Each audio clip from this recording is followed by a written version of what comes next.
Hello friends, welcome to Nand Kishore classes. आज हम compound interest निकालना सीखेंगे। यहाँ पर ये क्वेश्चन नज़र आ रहा है कंपाउंडेड एनुअली, लेकिन सिर्फ एनुअली ही नहीं, हम हाफ ईयरली भी, क्वार्टरली भी, इस तरह के बहुत सारे क्वेश्चंस आज करेंगे ताकि हर तरह का कंसेप्ट अच्छे से क्लियर हो जाए। फॉर्मूला कौन सा यूज़ करेंगे, ये देखिए, amount is equal to principal amount और ब्रैकेट में 1 प्लस आर का मतलब जो रेट ऑफ इंटरेस्ट गिवन होता है और पावर एन मतलब नंबर ऑफ ईयर्स। और कंपाउंड इंटरेस्ट कैसे निकलता है, अमाउंट माइनस प्रिंसिपल। अब कंपाउंड इंटरेस्ट और सिंपल इंटरेस्ट में क्या डिफरेंस होता है, अगर आप ये जानना चाहते हैं तो डिस्क्रिप्शन चेक करिए, वहाँ पर हमारे वीडियो का लिंक आपको मिल जाएगा जिसमें आप अच्छे से ये डिफरेंस समझ सकते हैं। तो चलिए इस क्वेश्चन से शुरुआत करते हैं।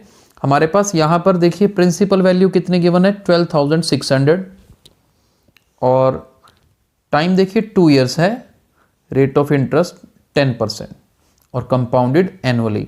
ये जो कंपाउंडेड एनुअली का मतलब है, जैसे टोटल 2 साल हैं और एनुअली मतलब 1 साल के बाद सालाना जो है ब्याज कैलकुलेट किया जाएगा, इंटरेस्ट कैलकुलेट किया जाएगा।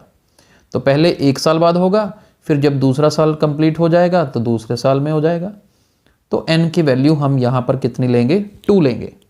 देखिए कैसे हम यूज़ करेंगे यहाँ पर formula, a is equal to P into 1 plus R over 100 power n।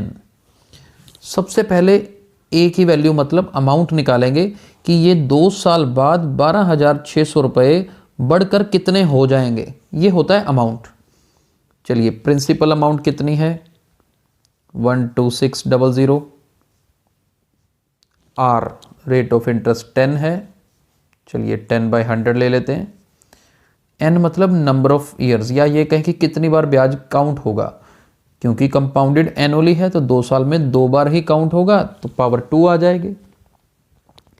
Simply इसी को कैलकुलेट करना है। ये देखिए 1 0 से 1 0 कट गया, 12600।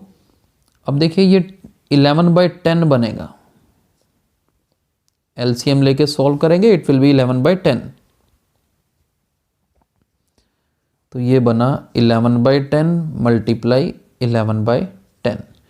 ये 2 0 से तो ये 2 0 कट गई हमारे पास। इसको मल्टीप्लाई करेंगे तो हमारे पास आंसर आएगा 15246, यानी कि 12,600 रुपये 2 साल में कंपाउंडेड एनुअली है, तो बढ़कर कितने हो गए, 15,246 रुपये। तो ब्याज कितना बना, ये जो कंपाउंड इंटरेस्ट है ये कितना बना, कंपाउंड इंटरेस्ट निकालते हैं a माइनस पी करके। तो अमाउंट 15,246, इसमें से प्रिंसिपल वैल्यू सब्ट्रैक्ट कर दीजिए। अब प्रिंसिपल वैल्यू कितनी थी, 12,600 रुपये। तो चलिए इनको सब्ट्रैक्ट करेंगे तो हमारे पास कितना आएगा, 2646। तो इतना ब्याज बना 2 साल बाद अगर कंपाउंडेड एनुअली है तो, राइट। तो कंपाउंडेड एनुअली तो ठीक है, लेकिन आगे और क्वेश्चन करते हैं जिसमें कंपाउंडेड एनुअली नहीं होगा। एनुअली में तो सीधा सीधा आपने नंबर ऑफ ईयर्स फिल कर देना है, राइट। तो हाफ ईयरली का एक क्वेश्चन करते हैं ताकि वो भी कंसेप्ट सबको अच्छे से समझ आए। चलिए स्टार्ट करते हैं।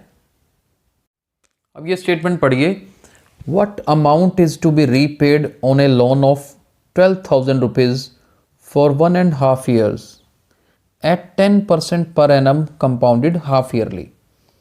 हाफ ईयरली का मतलब समझना है। अब देखिए टोटल हमारे पास 12,000 रुपीज़ हैं, 1.5 ईयर 1.5 साल। अब देखो ना 1.5 साल ठीक है, 10% पर एनम सालाना ब्याज 10%, कंपाउंडेड हाफ ईयरली मतलब 6 महीने बाद आपने कैलकुलेट करना है। यानी 1.5 साल में कितनी बार कैलकुलेट होगा, 3 बार कैलकुलेट होगा, क्योंकि 1.5 ईयर में 6 मंथ्स कितने सेट बनेंगे, 3 सेट्स बनेंगे। तो पहले 6 मंथ्स बाद कैलकुलेट होगा, फिर नेक्स्ट 6 मंथ्स के बाद, फिर नेक्स्ट 6 मंथ्स के बाद, यानी कि 3 बार। तो अब आपको क्या समझना है कि यहाँ पर ये जो फॉर्मूला है, फॉर्मूला तो देखो इट रिमेन सेम, यूज़ कैसे होना वही डिफरेंट हो जाता है। जैसे प्रिंसिपल वैल्यू तो हमारे पास 12,000 है, नो डाउट, लेकिन अब रेट देखो, अब ये कंपाउंड देखो 10% तो पर एनम है, 6 महीने में 10% थोड़ा लगाओगे, 10% पूरे साल का है, 6 महीने का, यानी कि रेट का हाफ कर देना है, क्योंकि आप हाफ ईयरली कर रहे हो। अब ये याद रखना, जब हाफ ईयरली करोगे ना तो जो रेट गिवन होता है पर एनम उसका हाफ करना होता है। जैसे ये 10 गिवन है तो रेट कितना लोगे, 5 लोगे। रेट कितना लेना है, 5। अब ये गलती नहीं करनी, बस यहीं पे मिस्टेक्स होती हैं। और एन की वैल्यू कैसे सिलेक्ट करनी है, कितनी बार कैलकुलेट होगा, 1.5 साल में 3 बार कैलकुलेट होगा, तो यहाँ पर 3 भर देना है। बस इसी की कैलकुलेशन करनी है। देखते हैं 12,000। अब यहाँ पर ये 5 के टेबल पे कट जाएगा 20, और ये बनेगा 21/20 क्यूब। चलिए 12,000 मल्टीप्लाई 21/20, 21/20, 21/20, राइट। इसकी कैलकुलेशन करेंगे, बहुत आसान होगी। 3 बार ये 0 है तो 3 बार ये काट दीजिए। 2 के टेबल पे 6,000, ये 2 के टेबल पे 3,000।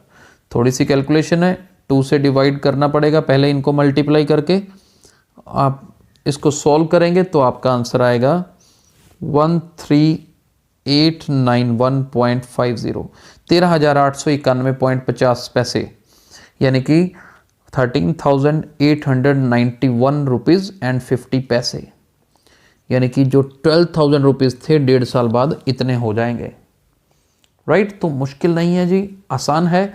चलिए एक क्वेश्चन और करते हैं।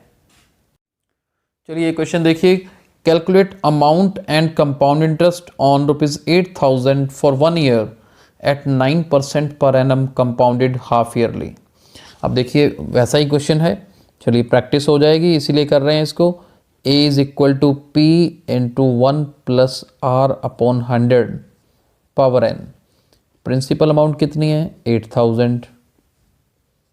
Rate of interest 9% per annum है, मुझे हाफ ईयरली काउंट करना है तो 9/2 करना पड़ेगा।